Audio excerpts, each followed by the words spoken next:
Well, ladies and gentlemen, put your hands together for Jeremy Corbyn.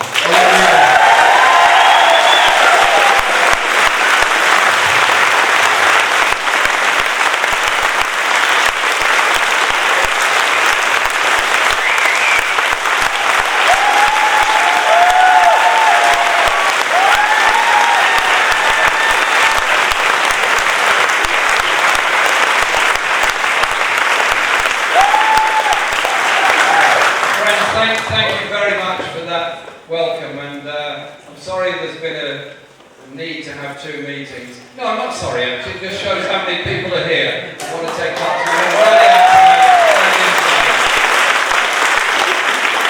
and all over the country. We've now done more than 45 events in different places all over Britain.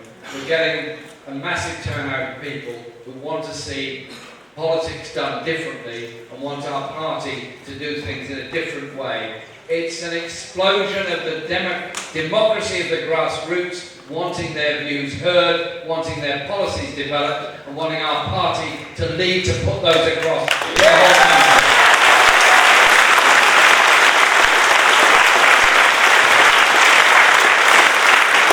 So I want to say thank you to everyone for inviting me today, and thank you to John Trickett, not just for what he said both in this hall and outside earlier today, but for the incredible energy, support and loyalty that he's given to our party over many years, and particularly in my case over the past year. John has been absolutely brilliant.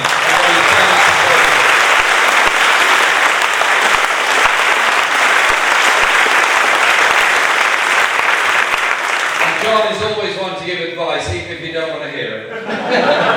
John, thank you very much for everything you've said and all that you've done. And to me, there's a great honour in speaking in this incredible hall. This hall with the banners around it and the history that goes with it. This hall that shows the way in which the mining communities came together to campaign for safety, to campaign for decent wages, to campaign for justice. That went through the bitterness of the defeat in 1926 in the general strike. That went through the high point of gaining public ownership of the mining industry, that made sure the mining industry was strong and united. And of course it was that strength and that unity which the Tories always hated and always detested. It wasn't for any economic or rational reason that Margaret Thatcher and her government closed the pits in the 1980s. It was all about the politics of the power of the working class to decide the economic future.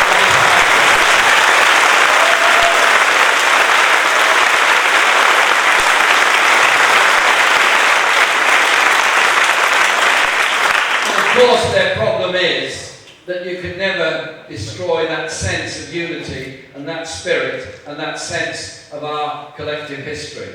You see it here today, you see it in mining communities all over Britain, and you see it in bucket loads at the Durham Miners' Gala every year. And next year, we're all going to be at the Durham Miners' Gala in memory of the late great David Hopper.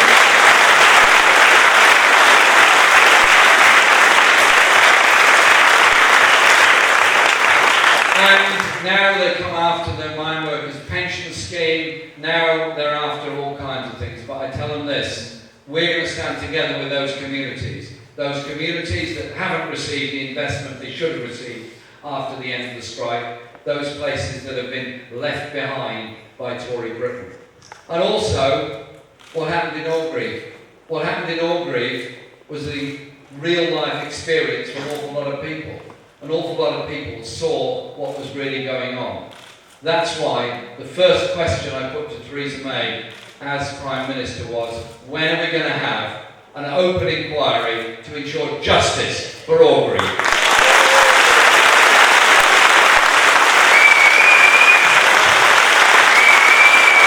so outside, a few minutes ago, I was given a very nice gift.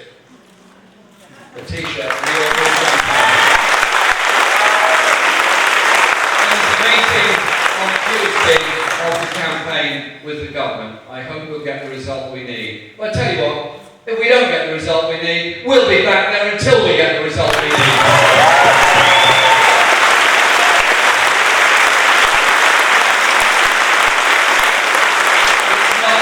It's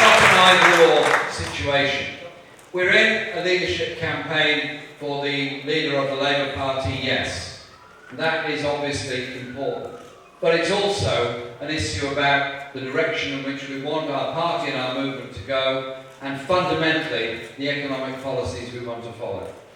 Everyone in this room, I'm sure, was totally devastated by the defeat in the general election in 2015. It was a terrible day, because we know what the Tories will do. We've already had then 5 years of their austerity, and now we've had another year of it. And we've seen what's happened. But we have to be honest with ourselves. Two things. The banking crisis of 2008-9 was not caused by spending by local authorities. It was not caused by teachers, doctors, nurses. It was not caused by the unemployed. It was not caused by the homeless in Britain. It was caused by unregulated, greedy banks that put their money in what they thought were safe places to make a lot out of it and to direct our economy.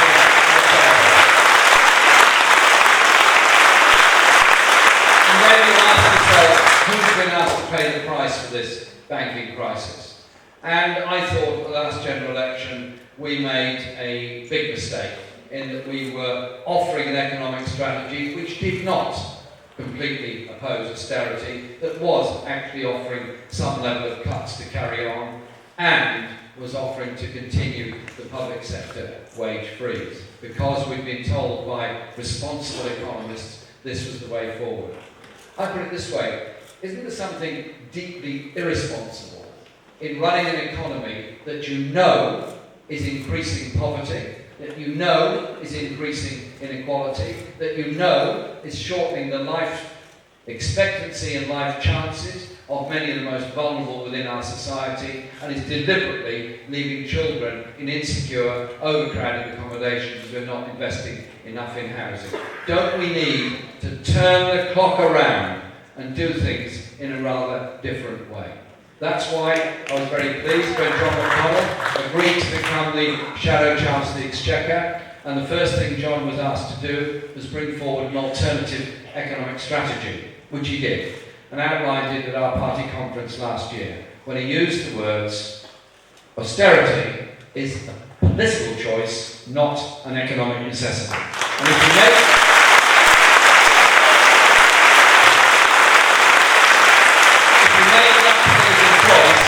there are consequences that follow from it, and the consequences you all know as well as I do on the life chances of so many people within our society.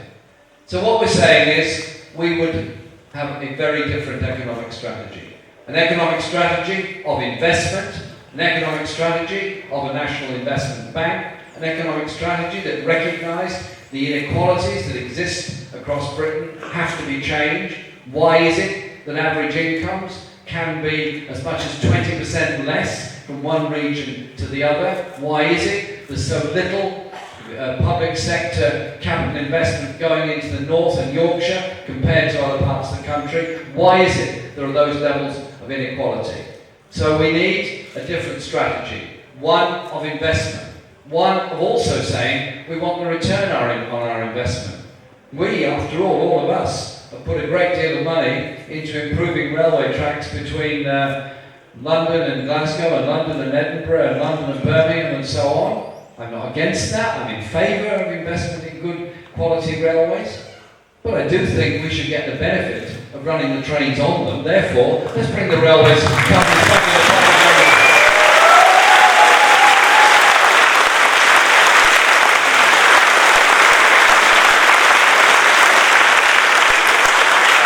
So we want an economic policy that is about investment, that is about creating jobs, and that is about decency in our society. And we want to measure our success as a government by how many fewer children are living in poverty, how many people are living longer lives, how many fewer people are sleeping on the streets, how better the healthcare is and better the education achievements are of everybody else. Let's measure it in human terms. Measure it on the way we improve people's lifestyles and living standards.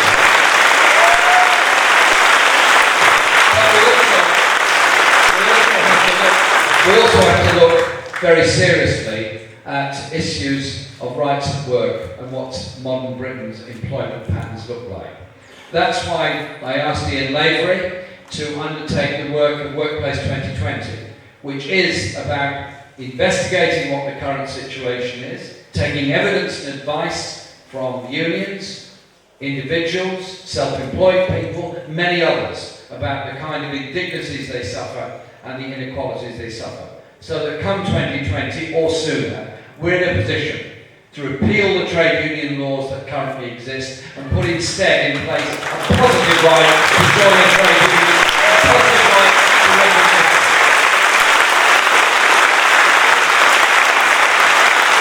And then, if you're concerned about employment practices in modern Britain, you need look no further than Mike Ashley and Sport Direct and what they do. I pay tribute to Unite the Union for what it did in highlighting what was going on at Sport Direct at Shirebrook. I pay tribute to Dennis Skinner for pointing out in Parliament that once Shirebrook was a fully unionised pit. It's now a de-unionised, de-recognised, 0 hours contract centre of exploitation of some of the most vulnerable workers.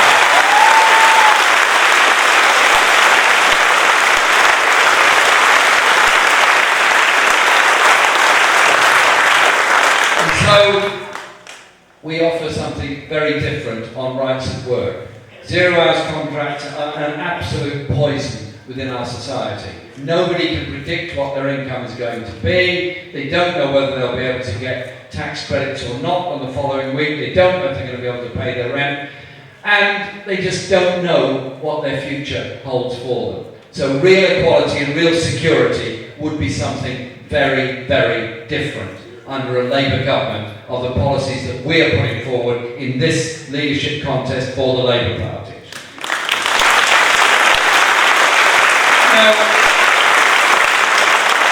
the issues of inequality go across lots of different services and lots of different jobs. I've just come from a meeting with a group of people from Barnsley Central Labour Party with Dan Jarvis and councillors looking at the issues of poverty across the town, across the city. The poverty brought about by low wages, by insecure jobs, the poverty brought about by insufficiency of housing, the poverty brought about by health inequalities in our society. And what's the Tory government answer?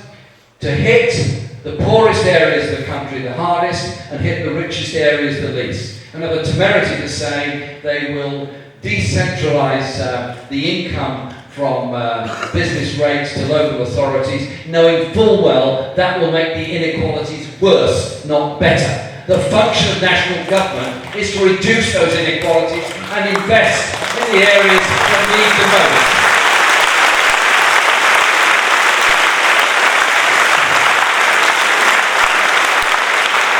Let's just look briefly at three areas: housing, education and health. I represent a constituency that in some ways you would say is very different to life in Yorkshire. Yes, at one level it is, but at another level it's exactly the same. It's poor children in overcrowded, insecure, inefficient, privately rented accommodation with massive energy bills. It's a massive council house waiting list that is very difficult to do much about while so little is being built. It is an out-of-control private sector market in owner occupation which only the richest can afford to move into. So we have a country in which housing is the most expensive, often in the private rented sector the least energy efficient in the whole of Europe, and we have almost the highest age rate of people leaving their parental home because they can't find anywhere to live across the whole country. And we're spending in subsidies the private rented sector through housing benefit £9.5 billion every year in paying them excessive rents in the private rented sector. Is this really a very sensible use of public funds? Think some of that would have to be paid anyway for those people that are on a very low income, but not most of it. How much better off we'd be if instead we were investing that money in bricks, mortar, roofs, decent housing for everybody within our society. And so our policy is to develop council council housing and build at least 500,000 council housing during the first term of an incoming Labour government. People say, well, you can't do that. You say, yes, you can. Yes, you can. Are we going to put money into subsidies, into the private rented sector, or are we going to invest? When you invest, there's a virtuous circle. You create jobs in the building industry, you create jobs in all the industries that supply the building industry, and you get people better housed, and you get lower energy bills, and you get people healthier, and you get children doing better in school. What is there not to like about it?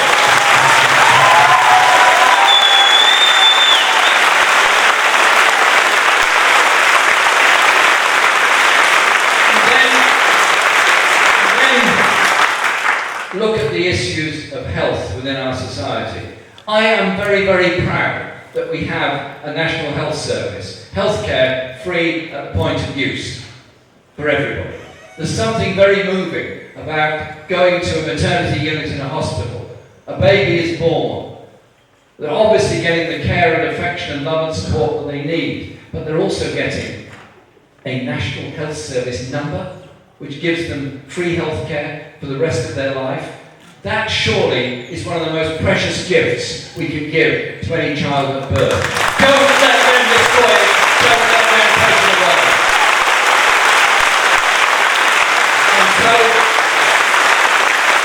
when they attack the junior doctors, when they attack the nurses by taking their bursaries away, when they underfund our health service through the excesses of the private finance initiative, which was sadly a big mistake that we made, when they come after our National Health Service, they do it with a purpose, because they then say, well, you can privatise this and privatise that and contract out this and contract out that. So instead of getting a team of people in a hospital all working together as an NHS team in a hospital, you've got X working for this company, Y working for another one, somebody working for somebody else. And the motive is very different. The motive is very different of a contract into running NHS services as opposed to NHS employees working together to deliver the service for all of us. I want our NHS with NHS employees on nationally agreed conditions and services, not the atomisation of the health service into 10,000 contracts for 1,000 different companies. Surely there is safety in that.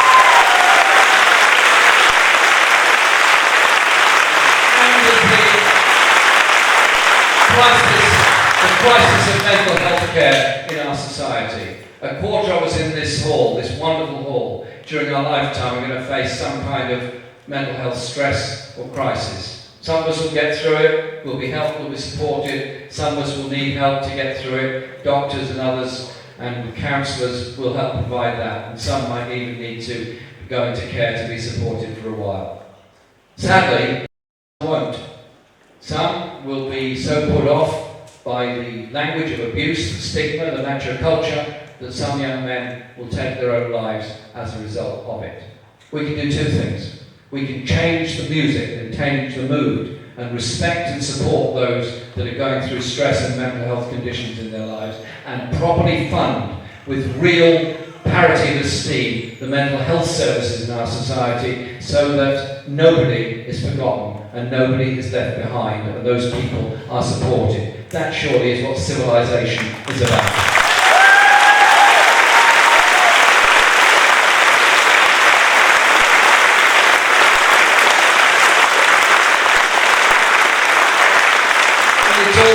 Funding to look at issues of health inequality, because you take a bus ride across any major city in Britain, the highest levels of life expectancy are usually in the leafy suburbs. The lowest levels are in the poorest places, often near the centre of town. Lower life expectancy is people doing dirty and dangerous jobs, such as working in the pits, building work and many others.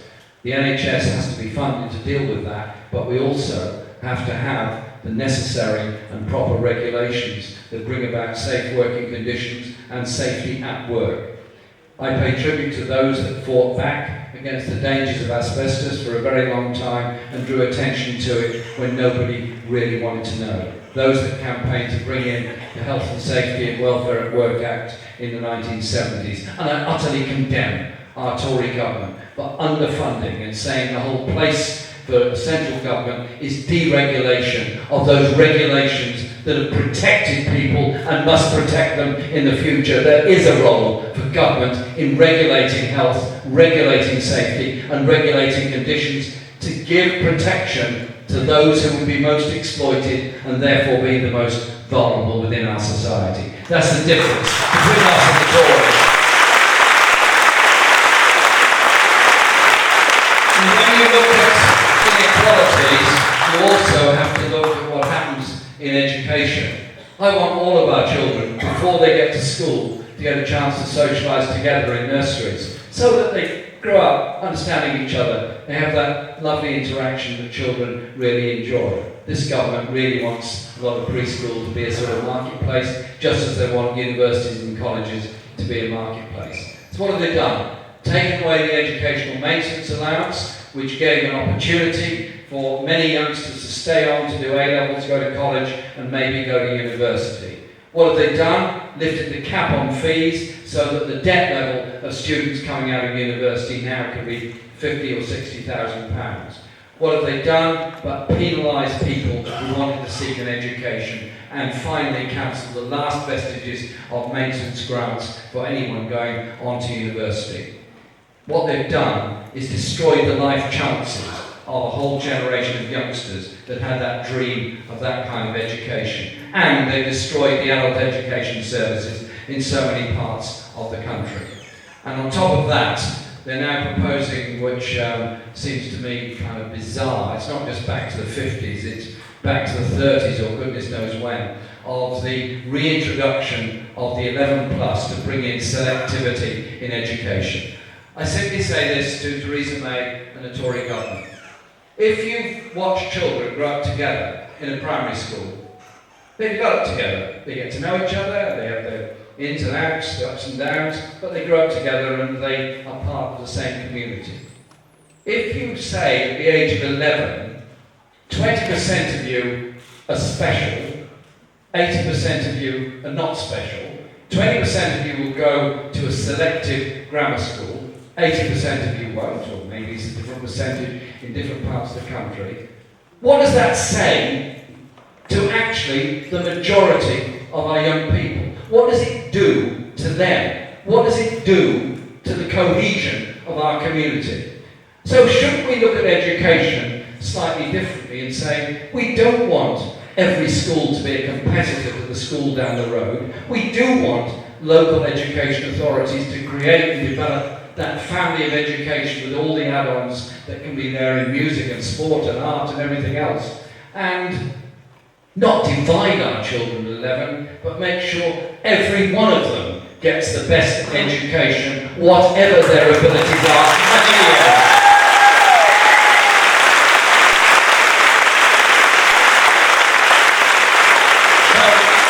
I'm very, very proud of the work that Angela Rayner, our Shadow Secretary of State for Education, is doing on this. And we're going to be back on it on Monday in Parliament. We're not going to let them get away with this one, because it was us as a party that recognised the needs of all children by promoting comprehensive education that works for all children and develops stronger communities. Because that really is what we're about. We're a party that wants to bring things into the community, not cut, close and privatise.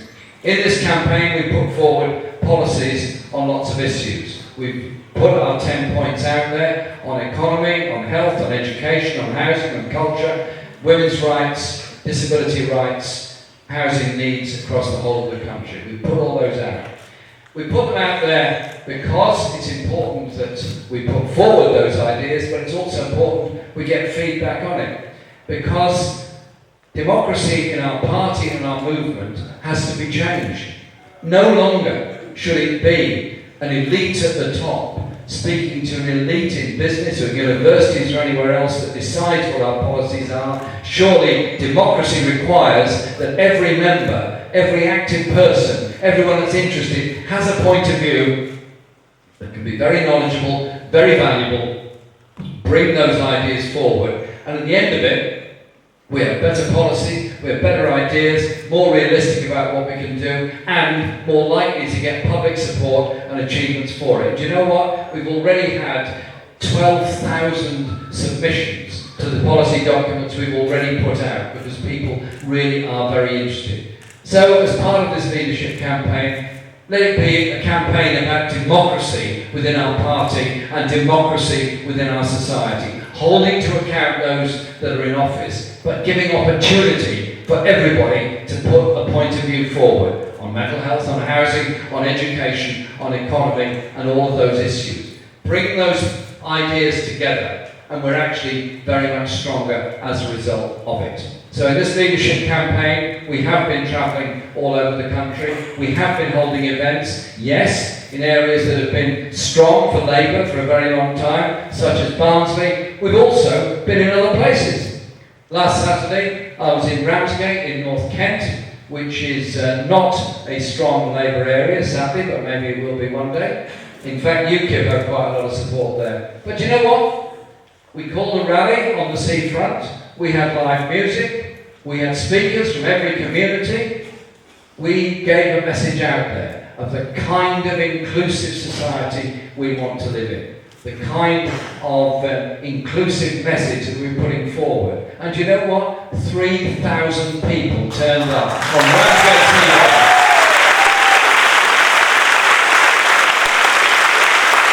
And because it was open air, there was no requirement for people to be there because they were party members or supporters. They were there because they wanted to be there, because they wanted to hear something different. So it is a campaign that brings lots of people together. And Tosh McDonald's in front of me with his Freedom Ride in front of him there. Tosh, stand up. Let people see your t-shirt.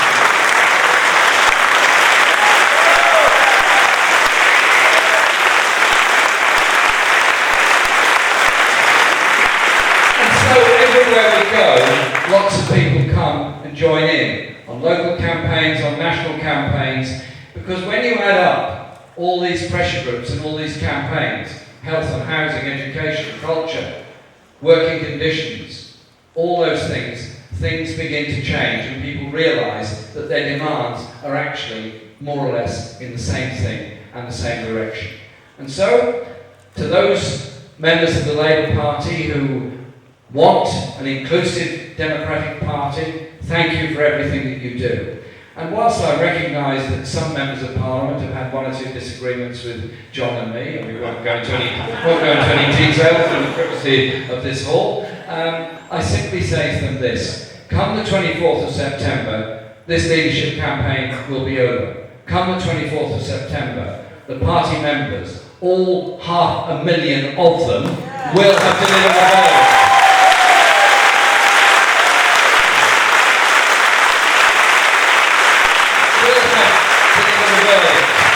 So, it's not just me, we, all of us, not just want, we need and require our party to come together. So that when John speaks in Parliament, on behalf of all of us, challenging them on austerity, challenging them on inequality, injustice, for what they're doing in society, we're all there with him. He is speaking for all of us.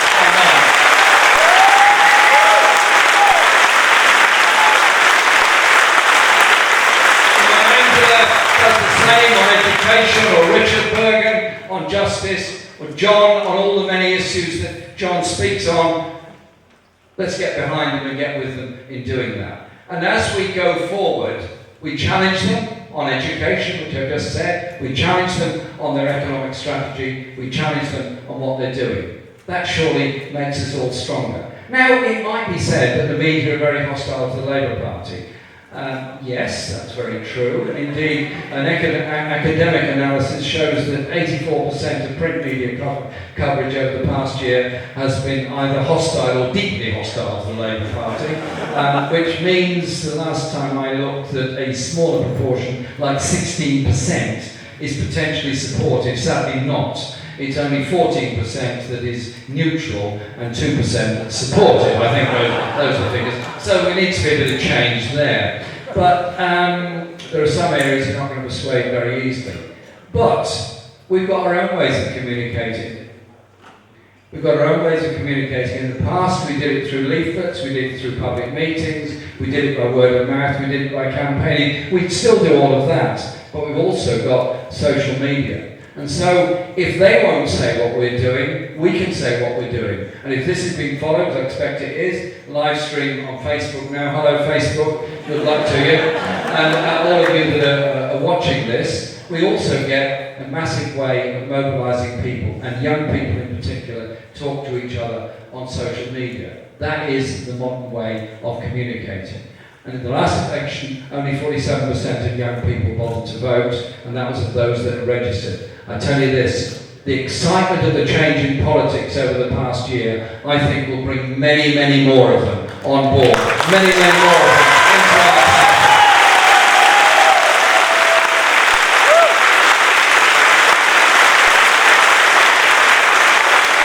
because what we're doing is offering an opportunity.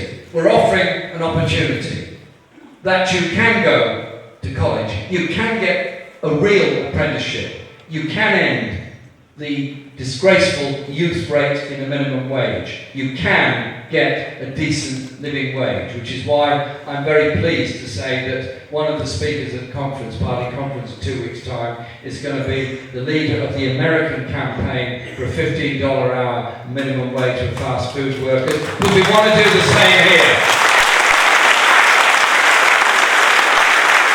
And that in going towards an election, we bring forward that sense of unity.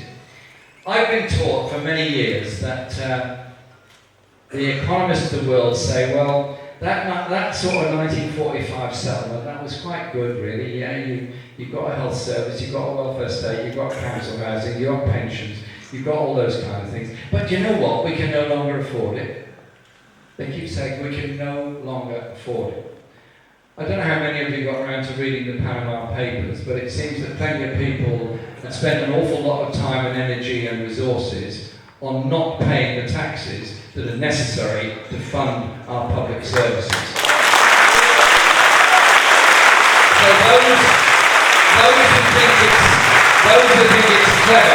those who think it's clever to avoid tax, I simply say this: one day you're going to be old. One day you might have a heart attack. One day you might need social care. One day your house might catch fire. One day you might be attacked in the street. At that point, you're going to be quite pleased that the rest of us paid for a national health service, paid for a fire service, paid for all the public services that we have. But it's also about what we give to the next generation. Why should we, this generation, be saying to those now in school and college that some or other, sorry, you're not going to get the health service we had, you're not going to get this, you're not going to get that. Why? Why? Is it because we've become afraid to challenge the sort of neoliberal economics of the 1970s that Reagan and Thatcher foisted upon us? Or are we big enough and strong enough, now the largest socialist party anywhere in Europe, to challenge that economic narrative and instead develop an economy that works for all? Develop a strategy and idea that protects the rights that we've won, protects the human rights that we've won, the anti-discrimination legislation that we've won, and develops a society where all are included, and so nobody and no community is ever left behind. This hall was built by those that believed in unity in the mining industry. The mining union did all it could, and it taught us a lot about unity and solidarity. What we now need is that unity and that solidarity throughout our movement to challenge the idea that it's impossible to end inequality, to challenge the idea that inequality is somehow or other inevitable, to challenge the idea that somehow or other a child born to a poor household isn't as valuable as a child born to a rich household, to challenge the idea that we can't reach out to help those in times of distress and stress, such as those refugees going through such awful things around the world. Can we not bring in the traditions of our movement, the strengths of our movement, the values of our movement, put them out there, because they're basically decent, good human values. That is what will defeat injustice. That is what will defeat inequality. That is what will bring about real opportunities for everybody in our society. Thank you very much.